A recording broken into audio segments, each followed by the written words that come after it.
안녕하세요. 경제 읽어주는 남자 김원석입니다. 반갑습니다. 오랜만에 찾아뵙죠. 도대체 이놈의 부동산 시장 언제까지 떨어질까? 그럼 내년 과연 얼마만큼 조정될까? 조정되고 나면 그러면 23년에는 내 집 마련해야 될까? 여러 가지 궁금한 것들이 있을 겁니다. 그 궁금한 현상, 이 부동산 시장에 대한 충분한 이해, 어떻게 나는 대응을 해야 될지 부동산 현인을 모셨습니다. 책을 통해 핵인싸를 모셔서 인사이트를 들어보자. 오늘의 책인싸 한문도 교수님입니다. 안녕하세요. 네, 안녕하세요. 반갑습니다. 네, 인사 한번 부탁드리겠습니다. 네, 반갑습니다. 어떻게 많이 바쁘시죠? 요즘 뭐 정말 틀면 나오시더라고요. 아, 틀면. 제가요? 예, 예. 아. 채널 바꾸면 나오고. 뭐 하나 불러주시는데 나가서 열심히 이제 설파를 하고 있는데요. 좀 네.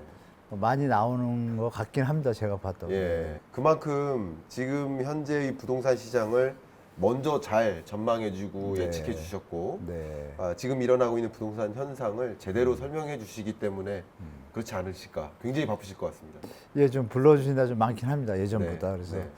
뭐 좋은 현상이긴 한데 이런 현상들이 우리 뭐 중산층이나 또 다주택자, 무주택자 가릴 거 없이 네. 이 또 젊은 분들이 또 부동산 계속 오르다가 또 갑자기 또 충격을 받으시니까 놀라시는 분도 많으실 텐데 네. 그런 분들한테 좀 부동산의 실체 내용이 잘 네. 전달됐으면 하는 마음에서 열심히 나가고 있습니다. 네. 부동산 시장의 실체를 여러분들께 네. 보여드리겠다라고 하셨습니다.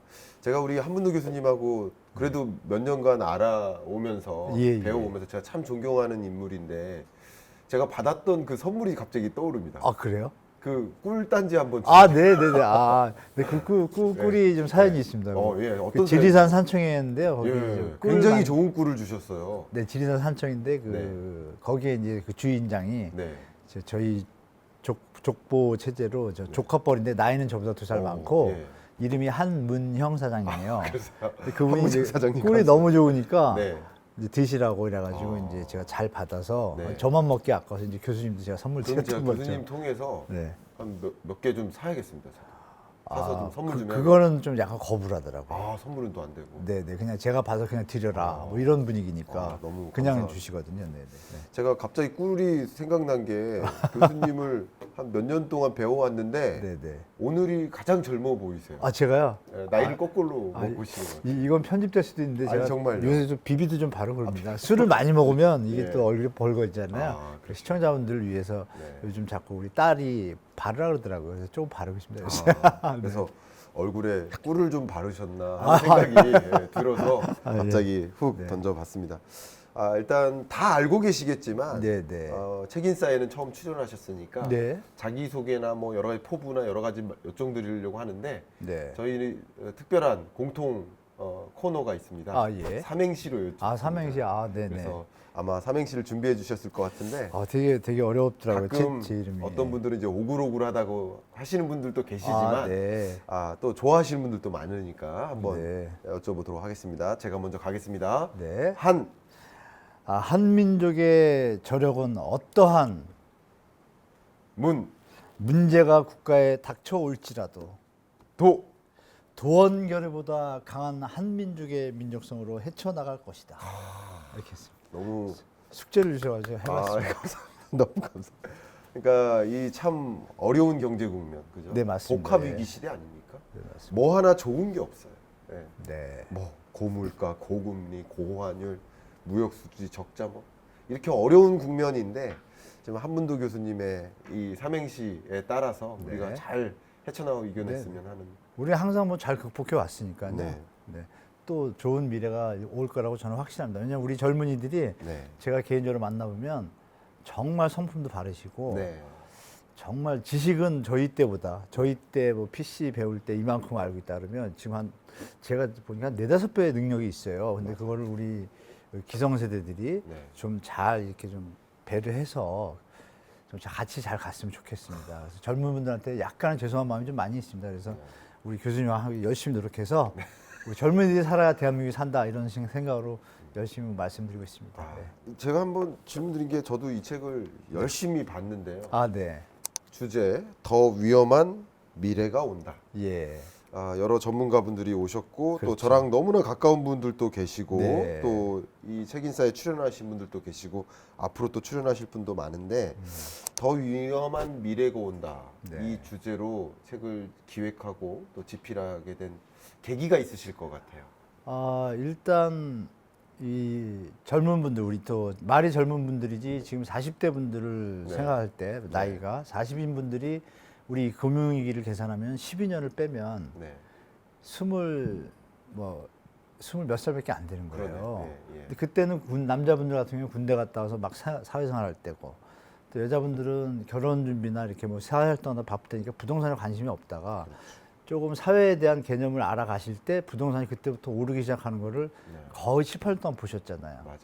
그러니까 내려간다는 경험이 사실 실제 피부로 와닿지는 않거든요. 그게 이제 지금 오니까 사실 많이 놀라시는 분들 많고 이렇거든요. 그래서 제가 볼 때는 이 부동산 현상에 대해서 좀 정확하게 제가 좀 알려드려야 되고 네. 또 그래서 그런 부분들이 좀 실체와 내용들 이걸 알고 나시면 네.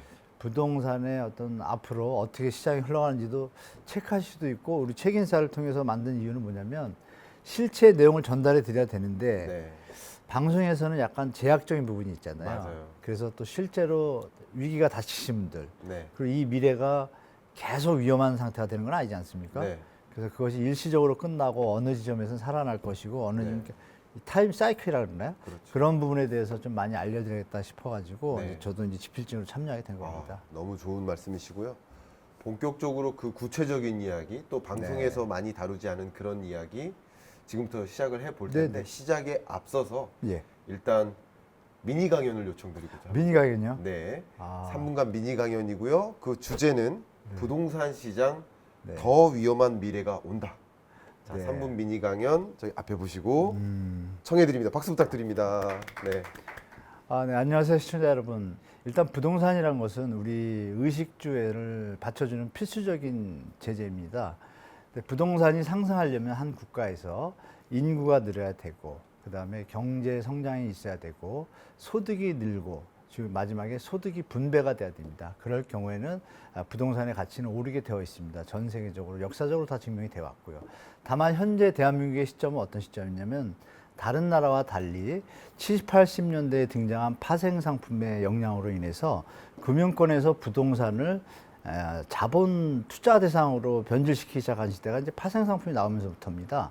그런 것이 미국의 MBS에서 출발해서 RBS 여러 가지 오다가 대한민국에서는 그 기능에다가 전세라는 우리 대한민국의 고유한 제도가 겹치다 보니까 이 전세 보증금이 대출 레버리지 역할을 하게 된 겁니다.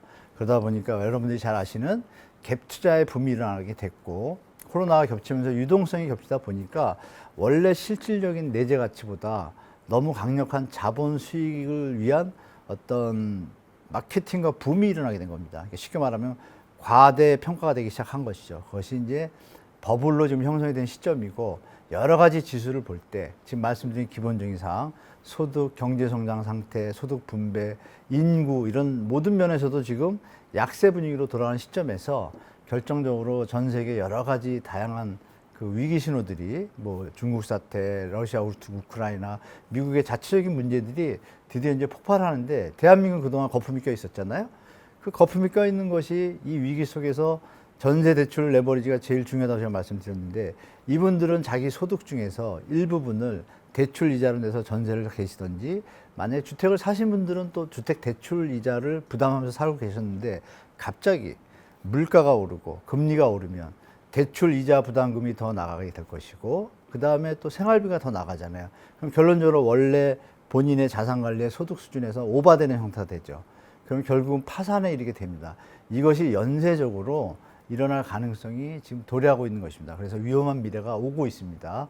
오고 있는데 이때에 대해서 여러분이 1주택자든 무주택자든 다주택자든 충분히 경제의 상태와 부동산의 어떤 시장의 상태를 잘 체크하시고 금리 환율에 대해서 공부를 하고 나시면 대처할 수 있는 방안이 생깁니다. 대처를 안 하고 그냥 방치하시다 보면 정말 큰 위기를 맞을 수도 있습니다. 그래서 제가 여러분한테 드리고 싶은 말씀은 금리와 환율을 조금 공부하시고 그리고 경제를 조금 관심 있게 보신다라면 충분히 이 위기를 극복하실 수 있고 대처 방안 또 제가 책에다가 제가 게재해드린 내용들을 참고하시면 아마 이 위기를 넘고 나서 새로운 기회를 맞이할 거라고 말씀드리겠습니다.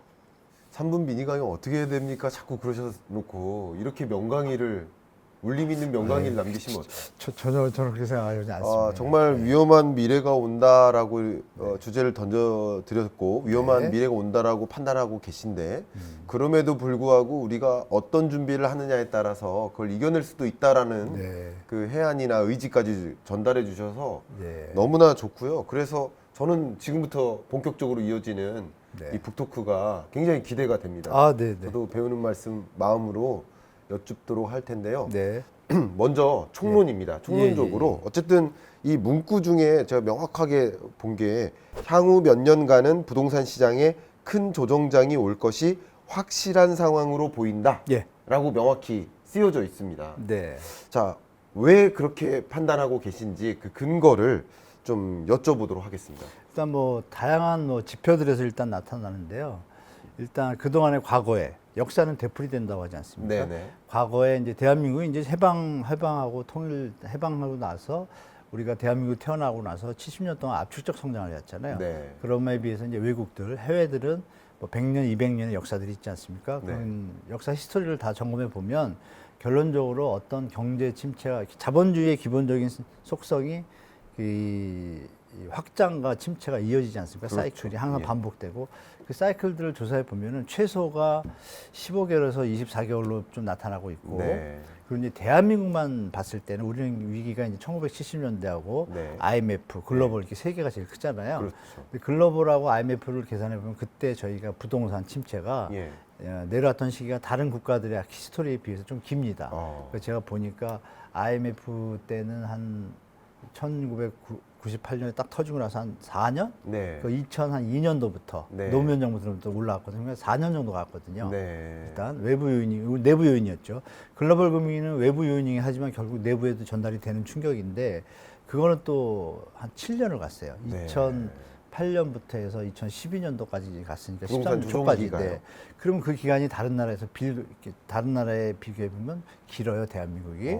그러면 이제 현재 상태에서 네. 그때 상태의 주택 가격에 대한 부담 지수, 네. 그러니까 주택 가격이 일반 소득 수준이나 경제 수준에 비해서 그렇죠. 어느 정도 버블이 있는지 PIR 등 뭐 여러 네. 지수가 있잖아요. 그때 비해서 현재가 더 높아요. 그럼요. 그러면 역으로 생각하시면은 위기가 왔을 때 더 네. 취약하잖아요. 네. 그러면 제가 볼 때 이건 최소 이게 속으로는 8년 간다고 싶은데 네. 갈 수도 있다. 너무 이제 부담되니까 제가 3년은 가겠다는 판단이 저는 거기서 하게 된 거죠. 그렇죠. 대한민국의 경제 시스템이나 외부 환경과 여러 가지를 체크해 보면 네. 합리적으로 80%에 90% 이상의 확률적으로 네. 3년은 가겠구나라는 판단이 듭니다. 제 개인적으로 그렇게 보고 있습니다. 그러니까 지금과 같은 위기 국면이 있었을 때가 네. 과거에도 있었는데 네. 그때도 그런 조정 국면이 있었기 때문에 네. 이번에도 그런 조정 국면이 있을 수 있고 네, 네. 더군다나 주택을 구매할 수 있는 여력이나 이런 걸 판단해 봤을 네, 때 네. 이렇게 판단이 된다. 네. 더 갈 수도 있다고 그렇죠. 봐요. 더 갈 수도 네, 있고요. 네. 제가 엊그저께 그 PIR 지표를 계산해 봤는데 네. 서울 기준으로 대략 17배입니다. PIR이. 네. 그럼 이게 어떻게 해석되냐면 평범한 직장인이 서울에서 네. 돈을 한 푼도 쓰지 않고 소득을 다 모았을 때 네. 17년이 걸려서야 그 집을 살 수 있다는 뜻이거든요. 네. 네. 물론 17년 동안 돈을 한 푼도 안 쓰기란 어렵고 그동안 또 집값이 그대로 있으리란 법은 없기 때문에 네. 17년 후에 보장된다라는 것은 아니지만 네. 현재로서는 그 주택 구매 여력 자체가 그렇게 많이 올라와 있다라고 볼 수 그렇죠. 있는데 그런 관점에서 지금 총론적인 이 교수님의 말씀이 좀 많이 주목이 됐고요. 네. 그럼 조금씩 들어가 보려고 하는데요. 부동산 시장의 지금 최근 상황들, 네. 특히 근래에 2020년에 뭐 영끌 붐이 일었었죠. 그렇죠. 엄청 그리고 22년 지금은 또 폭락 신호들이 막 나타나고 네, 있죠. 네, 맞습니다. 이런 코로나19 이후 2020년부터 지금까지의 한 현상, 예. 이 부동산 시장 현상을 좀 설명해 주시면 감사하겠습니다. 우리 시청자분들이 잘 아시겠지만 일단 저금리 유동성이 제일 크고요. 네. 물론 그 전에는 여러분들이 냉정하게 아실 게 뭐냐면 대한민국 아까도 말씀드렸지만 전세 대출이라는 어떤 부동산의 큰 요인 팩트가 하나 있습니다. 네. 우리나라만의 특징이 있는 거죠. 네, 네. 근데 우리나라 이 전세 대출이 원래는 저 근로자 및 서민에 관한 지원한 법률이란 틀 속에서 네. 청년이 취업을 했을 때 일시적으로 이제 거주 조건이 열악하니까 그걸 지원하는 역할, 네네. 아니면 또 근로자분들이 이제 근로를 하기 위해서 갔을 때 이런 용도로 전세 대출을 정부에서 이제 지원해 줬던 거예요. 네. 그것이 여러분 기억나시겠지만 2008년 글로벌 터지고 나서 네. MB 정부 때 전세 대출을 확대하게 됩니다. 네. 확대하는데 그 확대 내용이 전세 시세의 거의 60, 70% 가깝게 정부에서 대출을 확대를 했어요. 네. 했는데 갑자기 집값이 오르니까 MB 정부가 놀라서 다시 줄입니다. 그러니까 이미 전세 대출이 확대가 되면 주택 가격은 상승한다는 게 이미 증명이 됐고 네. 그것을 가지고 이제 기억이 나시겠지만 2008년 이후부터 한 6, 7년 동안 경제가 좀 우리가 좀 다운이 됐었잖아요. 네. 그리고 부동산이 좀 침체되는 국면이 있었죠. 미분양 나고 강남 미분양 나고 뭐 착한 분양가 나오고 조합원들이 스스로 자기 집을 깎아서 팔고 막 이런 일이 있었잖아요. 네. 그런 일이 심화되다 보니까 이제 건설회사의 어떤 경영 악화를 좀 걱정을 해서 네. 박근혜 정부에서 이제 전세 대출을 확대하기 시작합니다. 네. 게다가 문제는 뭐냐면 빚내서 집사라는 정책 막 이런 얘기 나왔었잖아요. 네. 그러니까 전세 대출만 확대해서도 문제가 없었는데 빚을 또 더 내줄 수 있는 확률을 LTV죠. 네. 확대를 하니까 한마디로 이제 부동산을 좀 아시는 분들은 이게 투기판이라는 건 판단된 거예요. 네. 그러니까 그 앞선 리더, 프라이스 리더들이 예. 시장에 막 진입을 한 겁니다. 거기다 임대사업자 제도까지 동시에 들어간 거예요. 그러니까 부동산을 화랑시킬 수 있는 요인 세 가지를 큰 걸 다 던져버렸죠. 그렇네. 근데 아까 말씀드린 것처럼 전세대출만 해도 올라가는데 네. LTV 확대해주고 네. 뭐 이런 분위기에다 또 그동안 주택 공급 계획이 있었어요. 네. 그걸 또 스톱을 시켰어요. 네. 그러니까 우리 주택 공급 막 부족하다 이런 막 얘기했었잖아요. 근데 그거를 아예 못하게 버렸습니다. 하던 것조차도 스톱을 걸어놨어요. 이런 문제들이 이제 누적된다다가 그것이 이제 폭발적으로 투자처에 대한 어떤 유동성, 부동산에 대한 어떤 부동산 말고 증권 속에 계시던 분들이 증권에서 이제 갭이라는 용어를 쓰잖아요. 네네. 거기 계신 분들이 이제 증권 시장이 조금 좀 오래돼서 그런지 이쪽으로 넘어오신 일부 분들이 계셨고 네. 그때 변호사분들이 거기 가세를 하게 돼요. 그러면서 변호사분들이 강연을 하기 시작합니다. 유튜브로. 네. 갭 투자의 뭐 장점이래가지고. 근데 그게 이제 붐이 일어난 겁니다. 그래서 결국 그게 현재는 대학생 동아리까지 지금 하고 있거든요. 그렇게 되다 보니까 전국이 우리가 아는 그 튤립 버블처럼 그 아이작 뉴턴이 그런 얘기 했잖아요. 내가 천체 계산은 잘하는데 이 인간의 광기는 도저히 계산을 못하겠다. 그분이 그렇게 얘기할 정도니까 그건 네. 저도 동감하거든요. 예. 결론적으로 이렇게 오르게 된 이유는 예. 이 말씀드린 전세 대출 확대가 1번 요인이었고 그것이 이제 또 유주택자, 네. 무주택자가 원래 대상이잖아요. 네. 근데 그거를 1주택자도 전세 대출을 받게 해준 겁니다. 그러니까 그분은 집을 사두고 다시 전세 대출 받아 전세 갈 수 있는 투기 환경이 된 거죠. 투자 환경이. 좋게 얘기하면 투자 환경, 나쁘게 하면 투기 환경인데 그게 이제 투자에서 투기로 변질되는 붐이 일어난 거예요. 그렇군요. 그러면서 폭발적으로 기억하시겠지만 몇 년 사이에 폭발적으로 올랐고 네. 거기다 여러분들이 아시는 코로나의 네. 저금리 유동성까지 가세하면서 맞아요. 젊은 분들은 야 이거 무조건 사면 돈이 되는구나. 네. 네. 7천만 원 갭 투자하는데 집값이 1억이 오르면 수익률이 130%. 이건 뭐 주식시장에서 꿈도 못 꿀 얘기죠. 네. 그러니까 갑자기 전 국민이 예. 열심히 일하시는 분들 빼고 네. 투자를 하시는 분들 입장에서는 다 부동산을 몰리게 된 맞아요. 거죠. 맞아요. 그게 이제 너무 과대한 버블이 좀 형성이 됐고 네. 그것이 현재 정상적으로 전 세계가 경제 환경이 돌아가는 과정 속에서 생각지도 못한 미국의 물가 급등으로 인한 금리 인상이 네. 결정적인 역할을 하게 된 거죠. 임계점이 이미 다다라가지고 네. 조정 국면으로 가려고 하고 있는데 작년 9월부터 이미 나왔거든요. 근데 그때 미국은 많이 안 올렸을 때예요. 근데 그때부터 이미 조짐이 임계점에 다다른 신호들이 많이 나왔죠. 근데 그 미국의 금리 인상이 갑자기 충격을 더 가해주니까 사람 아까 말씀드린 아이작 뉴턴이 광기라 그랬잖아요. 그 광기들이 정신을 차린 거예요. 그러니까 전 세계 그 생물들 중에 동물 중에 네. 그 예측 가능한 비합리적 행동을 하는 유일한 동물이 인간이잖아요. 네. 네. 그거 하고 나니까 이제 예측이 가능해진 거예요. 투자했던 분들도 네. 막 집값이 언제까지 오르나 이런 분들조차도 시장이 보이는 거죠. 네. 그러면서 이렇게 급격하게 제가 우려하는 경착륙 방향으로 가는데 그 부분을 좀 잘 조절해서 정부에서 잘 정책을 해서 연착륙으로 가야 이게 충격이 없어서 소화할 수 있고 나중에 또 새로운 기회를 맞이할 수 있는데 결론적으로 그 조정 과정이 이제 시작됐다. 네. 이제 시작이다. 말씀드린 아까처럼 2, 3년 간다라고 이제 좀 말씀드리겠습니다. 자산 버블이 형성된 요인을 다각도로 말씀해 주셨고 네네네. 버블이 마치 풍선이 부풀어 오르듯이 부풀어 그렇죠. 올랐다가 네. 지금 그 풍선이 꺼져가는 과정 네. 그런 과정에 해당된다.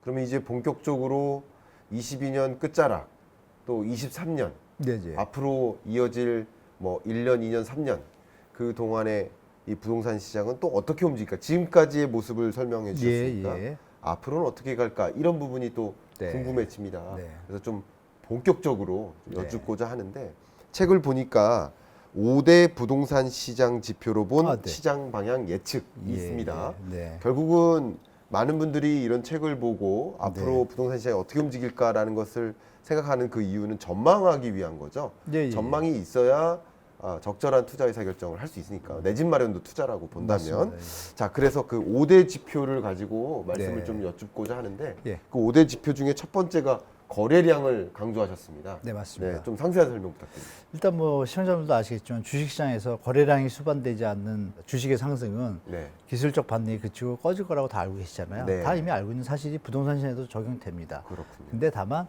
타임의 갭이 텀이 길 뿐이지 그렇죠. 그 차이고요. 그러니까 그렇죠. 거래량이 줄기 시작하면 네. 어떤 요인이겠습니까? 둘 중에 하나입니다. 네. 물건이 없어서 집값이 계속 오르든지 네. 아니면 사는 사람이 예. 줄어서 내리든지 둘 중에 하나입니다. 그렇죠. 그렇죠. 우리가 기억하시겠지만 저 뭐 매물 씨발라 예. 뭐 이런 기억나잖아요. 그때도 예. 막 늘면서 거래량이 좀 줄었었거든요. 그렇군요. 일시적으로 예. 매물이 없으니까. 네네. 근데 지금은 반대 현상이죠. 그렇죠. 사는 사람이 없어서 이 주택 가격이 하락하는 그런 형태로 지금 거래량이 네. 전혀 안 받쳐주는데 네. 이 거래량의 속도나 지표가 예. 놀라운 것은 뭐냐면 대한민국이 2006년부터 이제 통계를 작성했는데요.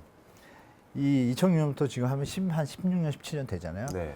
역대 최저치입니다. 그걸 네. 역대 최저치를 계속 경신하고 있습니다. 네. 신기록을. 네. 그러면 지금 경제위기가 완전히 닥친 것도 아니잖아요. 그러니까, 네. 그럼 미래의 개념에서 보면 앞으로 더 안 좋아질 가능성이 높은 거잖아요. 그게 이제 그래서 책 제목이 더 유명한 미래가 맞아요. 온다가 2023년을 얘기하는 겁니다. 그래서 네. 2023년은 더 위험한 상태가 올 거라고 지금 거래량이 말해주고 있다라고 말씀드리겠습니다. 여러분 거래량이라는 이 지표 꼭 기억하시고요. 네. 지금 보면 이 부동산 시장을 설명해 주는 가장 중요한 잣대인 것 같아요. 거래 절벽 현상. 네, 저는 이제 그렇게 보는데 예, 저도 그렇게 생각하고 있습니다. 아, 그렇죠. 예. 일반 분들은 자꾸 다른 쪽으로 얘기를 하시는 거죠. 아까 말씀드린 씨가 말라 뭐 이래 물건이 없다는데 실체를 팩트를 들어보면 예. 물건은 넘쳐나거든요. 예, 물건 근데 넘쳐나요. 언론의 보도 행태도 좀 문제인 거죠. 예. 언론들이 그걸 그대로 해주면 좋은데 우리 시청자분들이 아시는 것처럼 언론들이 약간은 본의 아니게 네. 어떤 다른 외부 요인들을 좀 영향을 받다 보니까 네. 우리 국민들이 좀 실체적인 정보들이 좀 오류가 나는 좀 문제들이 좀 있습니다. 그래서 네. 그런 부분들이 좀 안타깝긴 합니다. 벌써부터 중요한 말씀 주셨어요. 네, 거래 네. 절벽이라는 이 현상을 놓고 네. 이게 정말 공급이 부족한 게 아니라 매수세가 약한 것이다. 네. 매수하고자 하지 않은 것이다. 라는 것을 그 실체를 정확하게 부동산 시장의 그렇죠. 실체를 정확하게 이해하는 게 필요하겠고요. 단적인 증거 중에 하나가 이 공인중개사무소 교육 시장이 있죠. 이거 완전 무너졌습니다. 네, 네. 아무도 공인중개사 준비를 안 합니다. 아, 예, 예. 그리고 공인중개사무소가 줄어들고 있어요. 네, 그건 폐업하고 사실은 있어요. 맞습니다. 예. 그러니까 그런 현상들이 거래 절벽을 단적으로 보여주는 증거가. 아, 그거 추원을 드릴 게 하나가 뭐냐면 서울의 공인중개사 수가 몇 개인지 잘 모르실 텐데요. 한 2만 3천 개 됩니다. 네. 근데 기억하시겠지만 지금 1년 동안 한 9월, 10월까지 서울에 지금 거래량이 한 10,000개도 안 됩니다. 맞습니다. 쉽게 말하면 두 집에 한 집만 겨우 하나만 네. 매매 계약을 한 거예요. 네. 그게 유지가 안 되죠. 유지가 안 되죠. 근데 뭐 동정하실 필요는 없습니다. 왜냐하면 그 전에 돈 많이 버셨잖아요. 버셨으니까 그분들도 이제 이 위기를 잘 견뎌내셔야겠죠. 그래서 폐업은 지금 실제 많아지고 있습니다. 네. 예. 두 번째 부동산 시장 지표로 본 시장 예측. 두 번째가 바로 전세가입니다. 네, 전세가. 매매가를 결정짓는 중요한 변수로서. 예.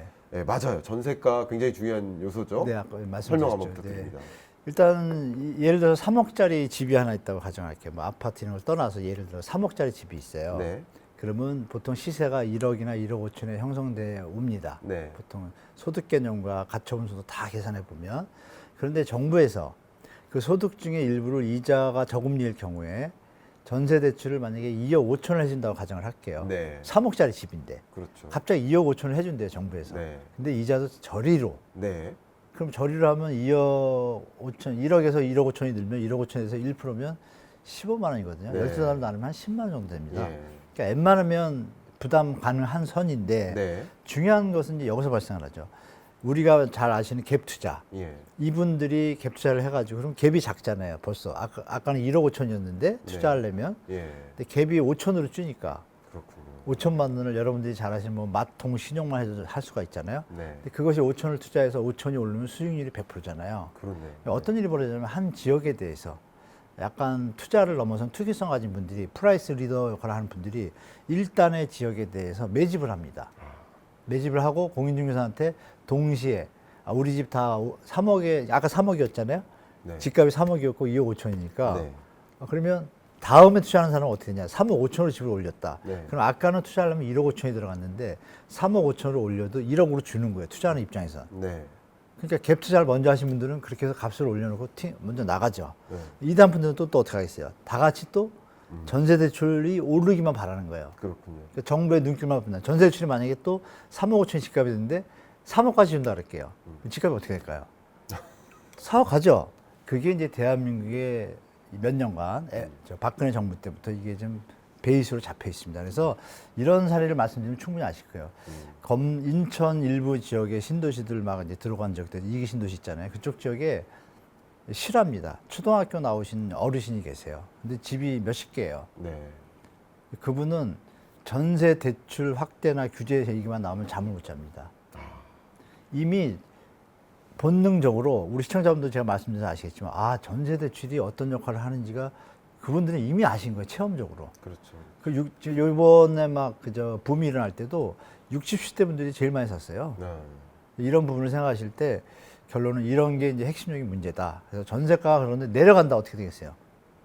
역전이 벌어집니다. 반대 현상. 그래서 IMF하고 글로벌 때 집을 몇십 개 가지신 분들이 예. 늘리고 싶으니까 네. 갭을 줄여서 막 했어요. 근데 네. 갑자기 동시에 전세가 내려가면 어떻게 돼요? 그 빈 자산을 메꿔서 내드려야 되는데 그렇네요. 이 집도 안 나가잖아요. 네. 순간적으로 유동성 예. 완전히 동맥경화에 걸려버리면 어떻게 되겠어요? 집은 경매로 가야 되죠. 그렇죠. 파산하죠. 그 파산한 일들이 실제로 있습니다. 맞아요. 그래서 전세가에 대해서 민감합니다. 그래서 전세가를 지금 내려가고 있잖아요. 네. 이거 이제 투자하신 분들은 지금 민감하게 받아들이고 있거든요. 맞아요. 우리 저 시청자분들이나 무주택자분들, 시청자분 중에 그분들은 이제 좀 정상화되네 이렇게 생각하시지만 네. 투자하신 분들은 지금 투자하신 거의 분들은 잠 못 자고 있다라고 그렇죠. 보시면 되겠습니다. 예. 경매 물량도 많아지고 있고, 그런데 네네. 경매 낙찰이 잘 안 되고 있고, 그죠?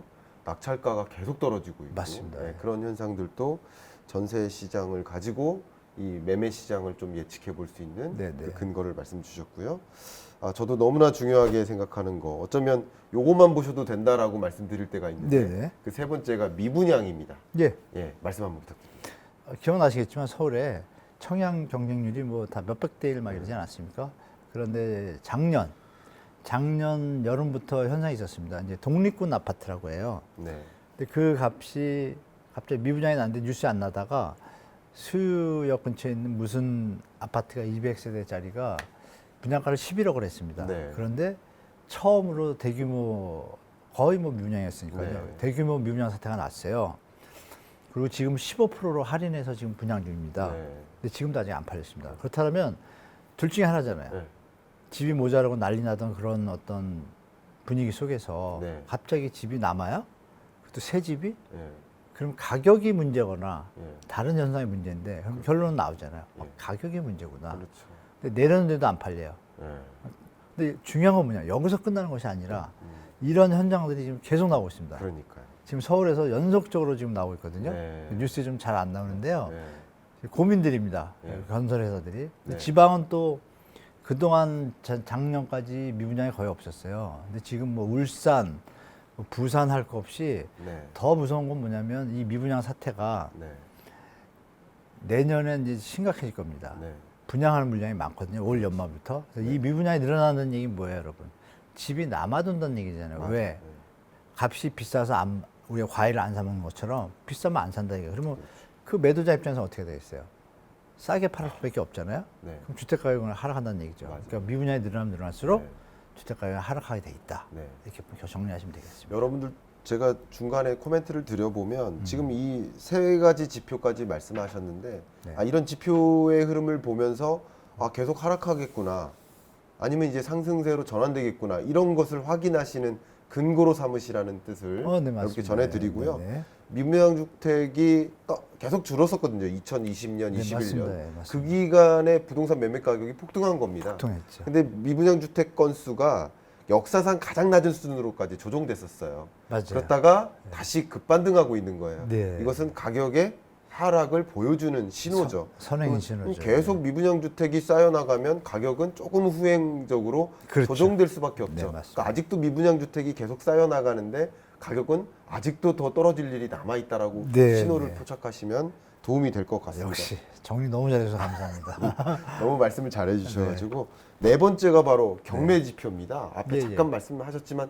또 예. 추가적으로 조금만 더 말씀 주시면 될까요? 일단 경매 지표는 여러분들이 세 가지만 보시면 되는데요. 낙찰가율하고 낙찰률하고 응찰자 네. 수인데, 그러니까 낙찰가율은 뭐냐면 경매가 물건이 나왔을 때 100원에 감정해서 나왔어요. 네. 근데 작년까지만 해도요. 예. 그게 110원에 팔렸습니다.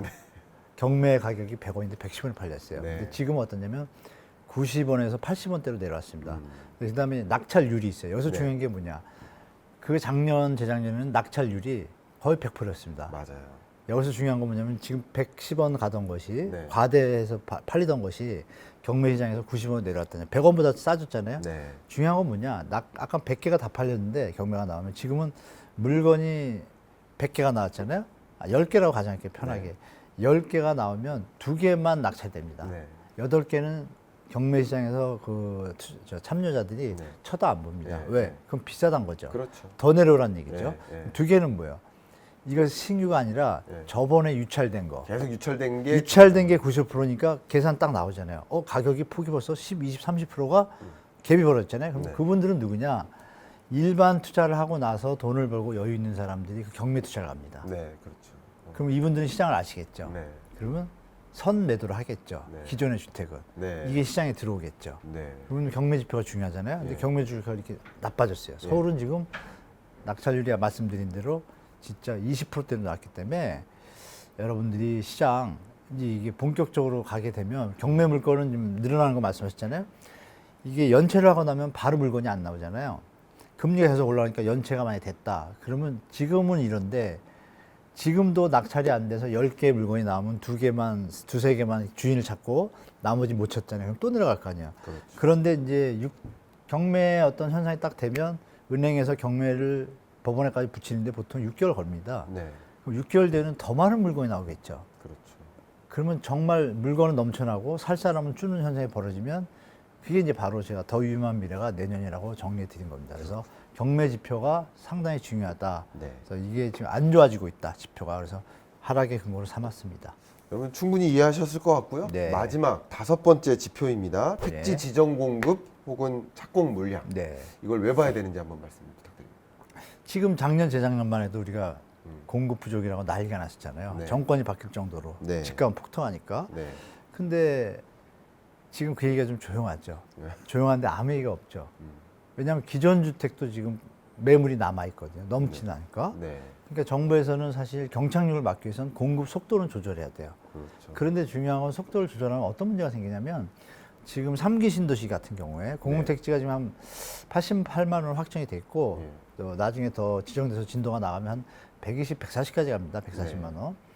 그런데 그 중에서 한 60% 이상은 이미 보상이 다 끝나가고 있어요. 두 군데는 다 끝났고 한 네. 군데는 거의 60% 됐고 두 군데는 50% 넘어가고 네. 진도가 좀 빠릅니다. 네. 그럼 그 보상받은 분들 입장을 해결하고 이주하고 이런 것들을 하려면은 지을 수밖에 없어요.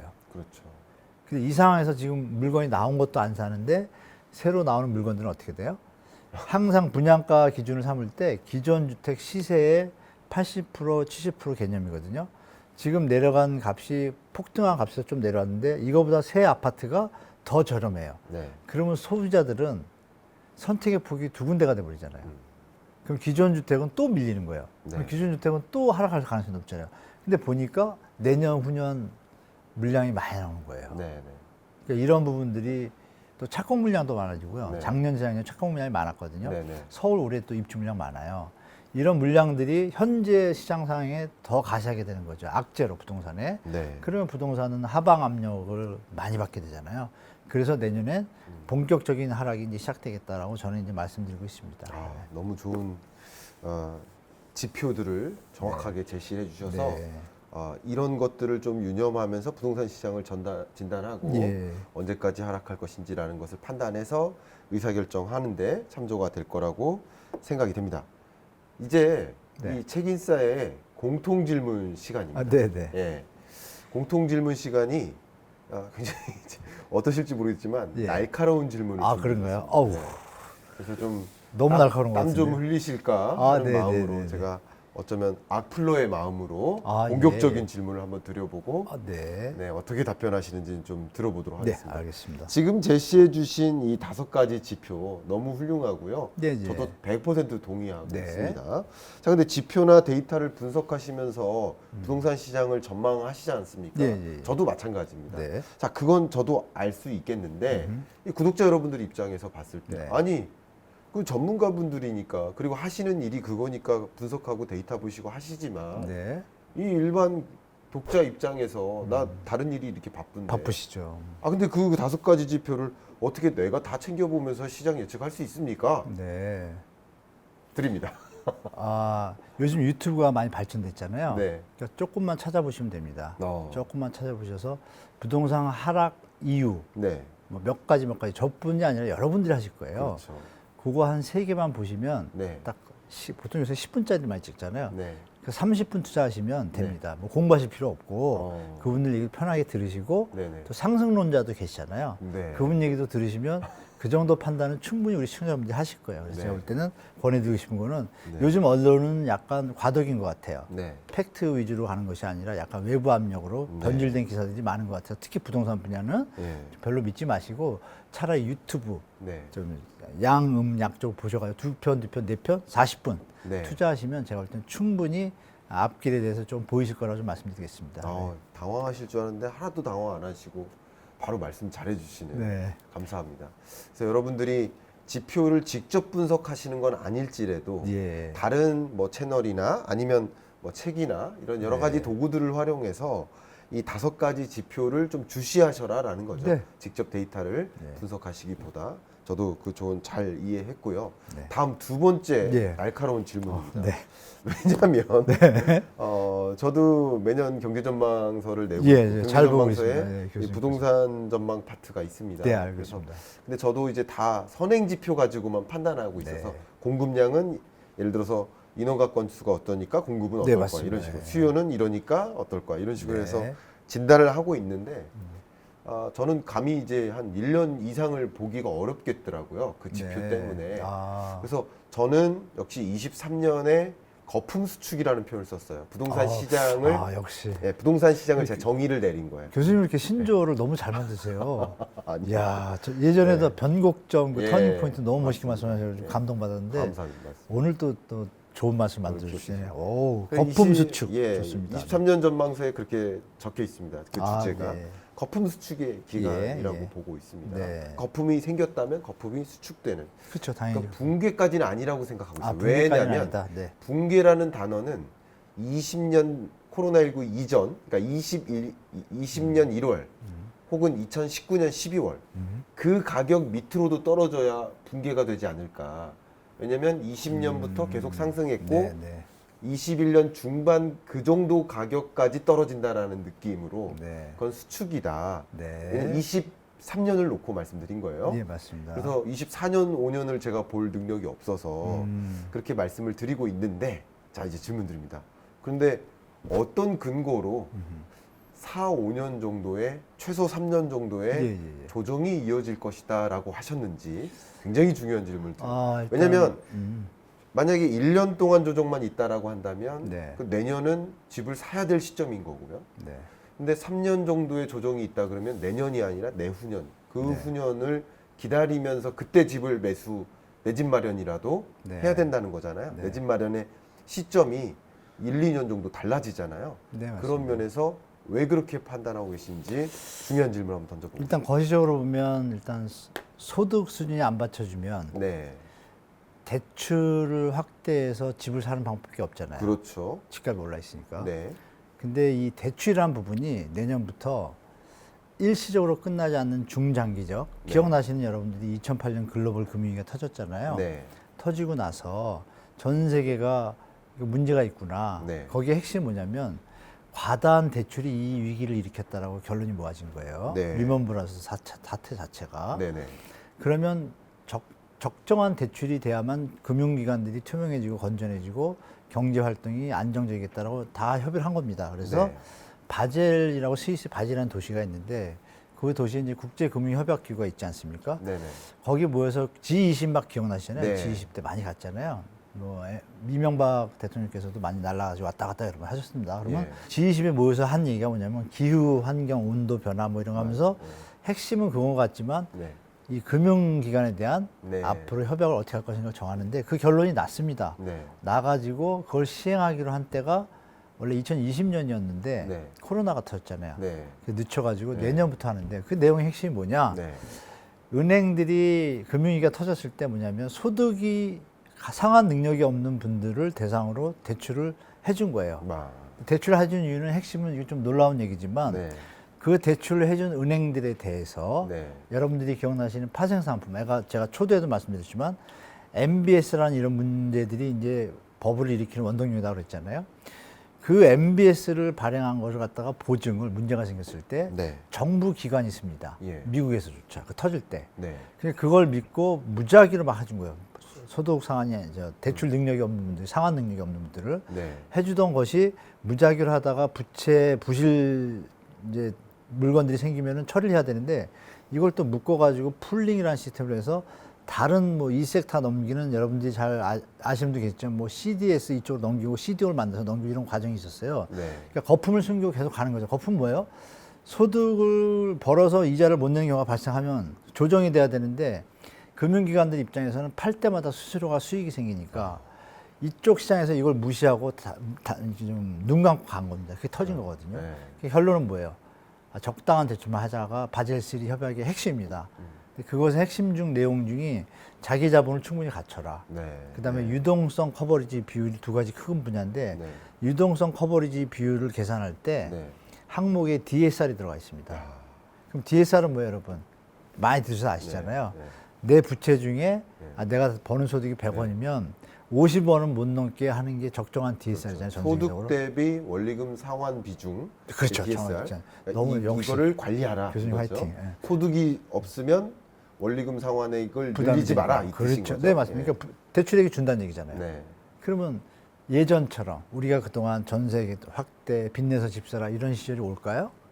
오기 힘들죠. 네. 왜? 그걸 어겼을 때는 국제금융기관의 콜 금리나 조달 금리가 약화되고 신용이 약화가 되기 때문에 국가 경제도 위험이 되니까 정부에서도 할 수 없는 범죄에 들어간 거예요. 그렇군요. 근데 그것이 바로 내년부터입니다. 네. 그러면 다시 우리 부동산이 오르려면 둘 중에 하나잖아요. 소득이 막 돈을 많이 네. 벌든지 지금 말씀드린 대출 확대가 돼야 되는데 네. 이 대출 확대 부분이 국제가 다 같이 동의해서 약탈적 대출을 이제 못하게 막은 거예요. 그렇네요. 쉽게 말하면 갭 투자 환경을 없애는 거죠. 어. 그런 베이스가 있기 때문에 네. 정부가 DSR 매서 얘기하지만 못 풀고 있잖아요. 네. 그래서 내년 후년까지 그건 이어질 거다. 그렇군요. 뭐전 세계가 진짜 그게 깨지지 않느냐 협약이. 네. 예. 그래서 제가 볼 때는 이제 장기전 갈 거라고 그래서 말씀드린 겁니다. 제가 미처 생각하지 못했던 네네네. 부분까지. 그러니까 구매 여력이 지금 축소되고 있는 이유가 소득이 줄고 있는데 네, 그러면 소득이 줄면 대출이라도 껴서 그렇죠. 집을 살 수 있는 건데 네 맞습니다. 금융 규제까지 강화되는 거예요. 맞습니다. 근데 여기에 한 가지 더 더해진다면 금리마저 오르니까. 그렇죠. 그죠? 그 높은 금리가 23년 내내 유지될 테니까 적어도. 맞습니다. 그러니까 이런 여러 가지 면에서 지금 일종의 그 거래 절벽 현상이 장기화될 수 있겠구나. 네, 일시적인 게 아니더라고 그렇죠. 보는 거죠. 네. 여러분 참조하셔서 네.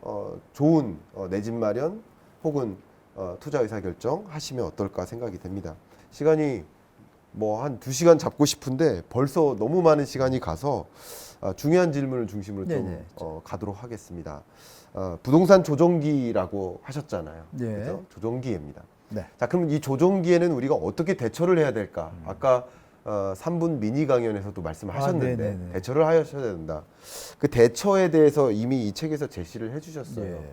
위험한 미래가 오지만 이 위험한 미래지만 내가 어떻게 대처하느냐에 따라서 그게 위험한 게 나에겐 안 될 수도 있는 거죠. 네, 맞습니다. 그걸 말씀드리는 거고요.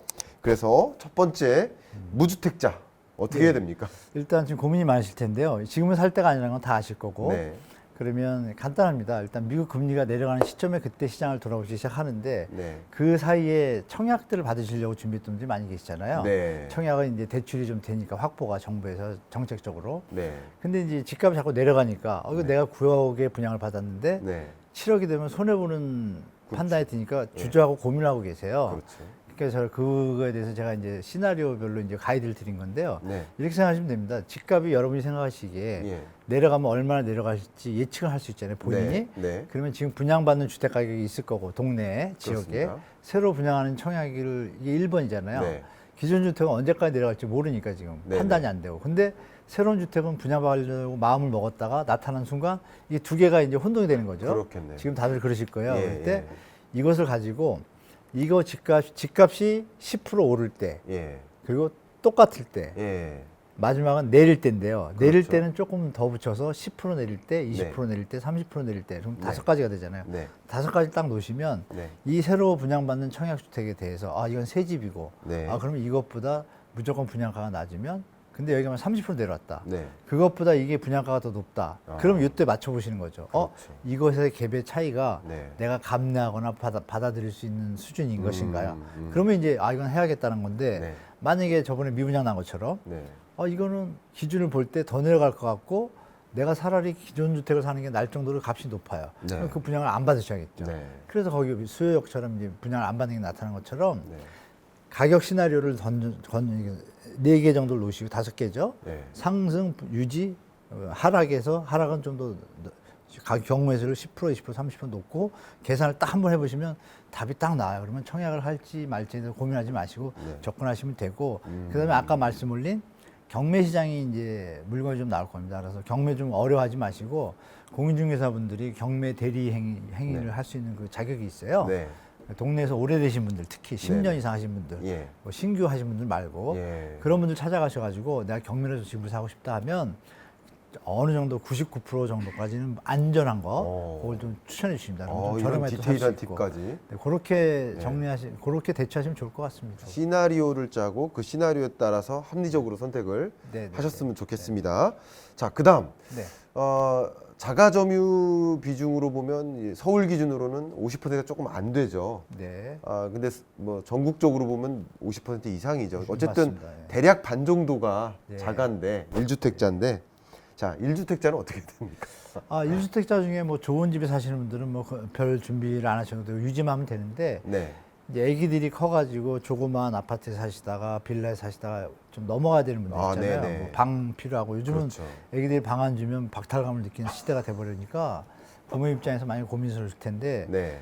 그 85m 넘는 거를 그러니까 청약은 가점 대상이기 때문에 좀 힘들거든요. 1주택자는. 네. 근데 이제 다행히 이번에 조정 지역 그 그렇죠. 규제 많이 풀었잖아요. 네. 그 지역은 이제 비규제 지역이 되지 않습니까? 네.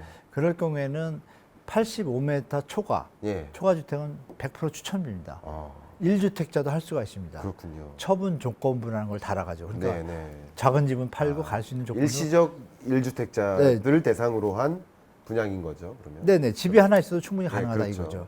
그래서 그런 분들은 그걸 좀 찾아보시고 아니면 자기가 살고 있는 집에서 과감하게 정리하시고 시장에 대해서 아까 말씀드린 청약의 개념이 아니라 집값이 얼마나 내려갈 건가 올라갈 건가 똑같은 거 생각하시고 자기 현재 상황이 있으시잖아요. 네. 근데 지금 팔아도 남는 수준이다. 네. 근데 그건 어떤 뭐 예측력이 좀 있어야 되는데 남는 수준이라면 파시고 전세를 계시다가 네. 집값이 30% 내려간다면 무조건 이건 수익이 발생하는 그렇죠. 구조가 되죠. 그렇죠. 그거를 한번 본인이 계산해 보셔서 네. 좀 판단해 보시는 것도 좀 두 가지 방법 중에 하나를 택하시는 게 좋을 것 같습니다. 아, 좋습니다. 전환해야 될 때. 손 놓지 마시고. 예. 네. 저도 과거에 이 부동산 시장을 보면서 집값 하락 국면이면 자가였다가 저를 전세로 만든 적이 있어요. 예, 역시. 그러니까 집은 계속 살고 있는데 떨어져도 어떻냐? 그러면 여러분 1, 2억 손해봐도 되냐라는 질문을 제가 드리는 거예요. 네네. 1, 2억 손해봐도 됩니까? 이- 왜냐면 맞죠. 콩나물 사는데 우리 1,000번 깎아봤자 1,000원씩 1,000번 깎아봤자 네. 얼마 됩니까? 근데 집 적당한 시점에 사고 집 적당한 시점에 팔면 그거만큼 덜 복잡하게 사는 방법이 없지 않겠느냐. 네. 예. 1억을 모으는데 얼마나 복잡하게 삽니까, 그죠? 평범한 직장인 그렇죠, 여러분들 예. 입장에서. 근데 이게 가장 복잡하지 않은 방법이지 않을까 이런 생각을 하고 있거든요. 네. 그런 조언도 좀 주신 것 같습니다. 마지막입니다. 네, 네. 다주택자입니다. 다주택자 어떻게 됩니까? 다주택자분들은 뭐 간단합니다. 제가 말씀 안 드려도 잘 아시는데요. 네. 본인들이 본인들의 자산의 네. 캐시플로우 상태나 네. 부채 상태를 잘 아실 겁니다. 캐시플로우 그렇죠. 개념을. 네. 그러면 이제 지금 추세가 전세, 역전세 나잖아요. 네. 지금 뭐 역월세까지 나오고 있습니다. 네. 역월세라는 개념은 어떤 개념일까요? 내어줄 돈이 없는 거죠. 네. 내어줄 돈이 없어가지고 이 사람이 나가게 됐을 때 맞아요. 돈을 수급할 수 있는 유동성이 지금 끊겼습니다. 네. 그러면 이거 위험하잖아요. 위험해요.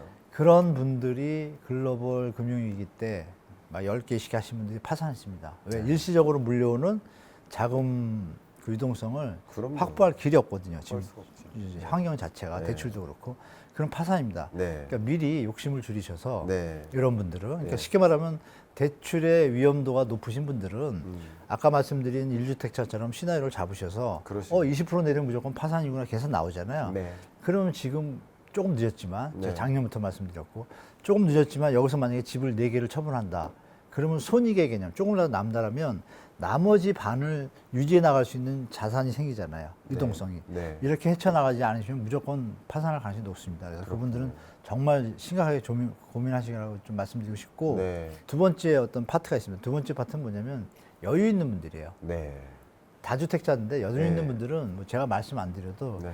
그 이런 얘기 우리 시청자분들한테 정말 죄송한 얘기인데 그들만의 세계에서 하는 얘기가 있습니다. 아. 서핑 탄다 그럽니다. 네. 그러니까 있는 사람들의 극히 일부분 다주택자들에 대해서는 네. 제가 특별히 조언 드릴 게 없고 알아서들 네. 잘 하시니까 그러니까. 제가 말씀드린 것은 이 우리가 부동산 상승기에 네. 좀 상승을 노리고 무리하게 좀 욕심을 내서 많은 주택을 보유한 상태에서 유동성이 없으신 분들 네. 이분들한테 뭐 이 조언을 드립니다. 과감하게 예. 정리하시고 유지하는 방향으로 가셔라. 네. 조금이라도 아니면 나중에 파산할 수 있는 시나리오도 존재하고 있다고 말씀드리겠습니다. 정말 각 대상별로 네네. 맞춤화된 네. 그 대응 전략을 네. 소개해 주셔서 제가 여기 안 보이실지 별 모르지만 말씀을. 여기 뭐 이렇게 막 닭다리 돋을 만큼 정말 훌륭한 과찬의 조언 말씀 이렇게 주셔서 주세요. 감사합니다. 교수님 오늘 너무 저한테 잘해 주시는데요. 우리 책인사가 그렇습니다. 아, 네. 아, 그러시구나. 아. 자, 이제 마지막 질문인 것 네, 같아요. 네, 네. 총론입니다. 네네. 결과적으로 부동산 패러다임의 변화를 알고 이 시장에 대처를 해야 된다. 네. 이런 말씀이시잖아요. 네네. 예, 한 말씀 해주신다면요. 국민 주거 안정이 대한민국의 미래입니다. 젊은이가 살아야 대한민국이 삽니다. 네, 그리고 거품과 네, 시장을 교란시키는 왜곡된 가격은 정상적인 시장으로 돌아와야 전 국민이 행복하다고 생각합니다. 그래서 조정 과정 속에서 뭐 여러 가지 아픔이 있겠지만 우리 국민 또 젊은이들이 함께 앞으로 나가려면 네, 이 조정 과정은 필수적이다. 네. 이것을 만약에 조정을 방치하지 않고 그대로 두지 않고 인위적으로 만약에 이걸 또 부양한다라면 정말 더 큰 위기는 나중에 더 심하게 올 것이다. 그래서 조정에 대해서 받아들이시고 그 다음을 생각하시면 좋은 미래가 좀 보일 거라고 말씀드리겠습니다. 네. 말씀 속에 제가 느껴지는 소감은 네. 조정 국면이고 네. 어쩌면 이제 어떤 분들에게는 이제 아픈 구간이죠. 근데 맞습니다. 어떤 분들에는 기회의 구간이죠. 네. 집을 갖고 있는 자에게는 아픈 구간이고 집을 안 갖고 있는 자에는 기회의 구간인 거예요. 네. 근데 지금 주로 이제 집값이 떨어짐에 따라서 아파하실 만한 분들께 좀 덜 아파하셨으면 좋겠다라는 네. 그런 조언들을 많이 주셔서 대단히 감사합니다. 자, 이제 아우트로 네. 공통 질문입니다. 아, 네네. 네.